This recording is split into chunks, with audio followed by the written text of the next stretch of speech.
पाकाच्या देशामध्ये सुरू असलेल्या युद्धामुळे संपूर्ण देशभरामध्ये गॅस वितरण सेवा अजूनही विस्कळीत झालेली पाहायला मिळते। सरकारकडून खरं तर ऑनलाईन पद्धतीनं घरगुती गॅस जो आहे तो पोच करण्याचा प्रयत्न केला जातोय। मात्र आता सरकार जे आहे घरगुती गॅस सिलेंडर जे आहे जे 14.2 किलोचं मिळत होतं ते सिलेंडर आता 8 ते 10 किलो बनवण्याचा विचार करते। आपण पाहतो की गॅस सिलेंडरमध्ये आता सिलेंडर जे आहे ते आता 14.2 ऐवजी 8 ते 10 किलोच खरं तर एवढे येताना आपल्याला पाहायला मिळू शकतं। मात्र याचा फटका जो आहे तो सर्वसामान्यांना सहन करावा लागू शकतो।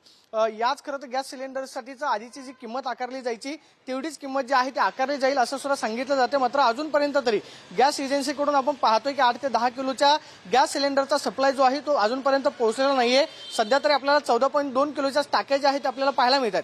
संपूर्ण महाराष्ट्रामध्ये गॅस सेवा जी आहे ती विस्कळीत झालेली होती। मात्र आता ऑनलाईन पद्धतीनेच घरगुती गॅस जो आहे तो देण्याचा प्रयत्न गॅस एजन्सीकडून केला जातोय। मात्र आता सरकारकडूनच खरं तर जे 14.2 किलोचं सिलेंडर होतं ते आता 8 ते 10 किलो बनवण्याचा विचार केला जातोय। संपूर्ण देशभरामध्ये एलपीजीची सेवा जी आहे ती विस्कळीत झालेली आहे। जास्तीत जास्त दिवस गॅस पुरवठा राहावा यासाठी खरं तर हा सरकारचा प्रयत्न दिसतोय। मात्र आता 14.2 किलोच्या टाक्यांऐवजी 8 ते 10 किलोची टाकी जी आहे येत्या काही दिवसांमध्ये येताना आपल्याला पाहायला मिळू शकते।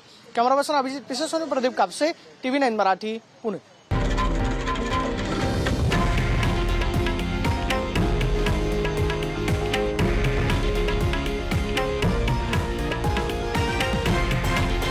हे आहे देशातील नंबर 1 न्यूज नेटवर्क आणि आपण पाहत आहात TV9 मराठी, एकमेव।